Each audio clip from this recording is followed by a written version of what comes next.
আচ্ছা, আপনার যে ক্যান্সার ধরা হওয়ার পরে আপনি যে চিকিৎসা করেছিলেন অ্যালোপ্যাথিকে, আপনার কত টাকা চিকিৎসা খরচ হয়েছিল? 5 লাখ 6 লাখ। বিশেষ করে আমার সাথে MBBS doctor, DSMS doctor, BSMS ডাক্তাররা আছেন গণস্বাস্থ্য হোমিওতে, এবং আমরা সবাই সহযোদ্ধা হিসাবে নিয়ে কাজ করে আমরা যে সফলতা পেয়েছি তার একটু প্রমাণ আপনাদের সামনে তুলে ধরছি। ভাইজান, আপনার নাম? লিটন দাস। লিটন দাস। আপনার পিতার নাম? বলাই বলাই দাস। আপনার ওয়াইফের মায়ের নাম? সরস্বতী দাস। সরস্বতী দাস। আপনার ওয়াইফের নাম? ওয়াইফ নাই, বিয়ে করেন নাই? আচ্ছা আচ্ছা। আপনার বাসা কোথায়? সাইদাবাদ, সায়দাবাদ, পুরান ঢাকা, পুলিশ পাড়ির পেছনে। কিভাবে কোথায় চিকিৎসায় যান, কিভাবে চিকিৎসা আপনার এই রোগ ধরা পড়ে, এবং কোথায় কোথায় চিকিৎসা করেছেন, এবং কিভাবে সুস্থ হয়েছেন একটু দেশবাসীর উদ্দেশ্যে বলেন। প্রথমে আমার 2-2.5 বছর আগে ক্যান্সার ধরা পড়ে, লাং ক্যান্সার। এখানে আমার অপারেশন হয়, একটা লাং চলে যায়, একটা লাং এটা ফেলা যায়, একটা রাখি।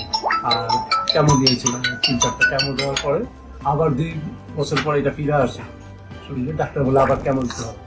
তো আমি আর কেমন না দিয়ে আপনার স্বর্ণপূর্ণ আপনাকে ফেসবুকে বিভিন্ন। আপনি প্রথম যখন ডাক্তারের কাছে গেছেন, যাওয়ার পরে ধরা পড়ছে আপনার ক্যান্সার হয়েছে। হ্যাঁ, তো ক্যান্সার হওয়ার আগে আপনি ডাক্তারের কাছে গেছেন, আপনার কি প্রবলেম হতো? আমার কাশি হইতো, কাশি হইতো। কাশি হইতো আর শুকায় যেত। পর্যাপ্ত পরিমাণে কাশি হয়তো, তারপরে ডাক্তার দ্বারা গেছেন, ডাক্তার দ্বারা যাওয়ার পরে দেখা গেল আপনার লাং ক্যান্সার। তারপরে আপনি লাং কেটে ফেলে 2 বছর মোটামুটি একটু সুস্থ থাকেন। তারপর আবার ক্যান্সার ব্যাক করে, আবার টপ চলে আসে।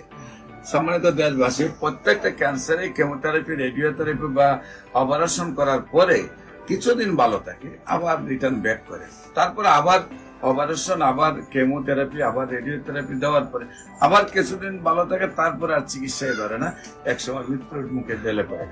সবাইকে আমাদের অফিস ভিজিট করে আমন্ত্রণ জানিয়ে যে কোনো প্রয়োজনে স্ক্রিনে দেওয়া নম্বরে যোগাযোগ করার জন্য আহ্বান জানিয়ে শেষ করছি। সবাইকে ধন্যবাদ।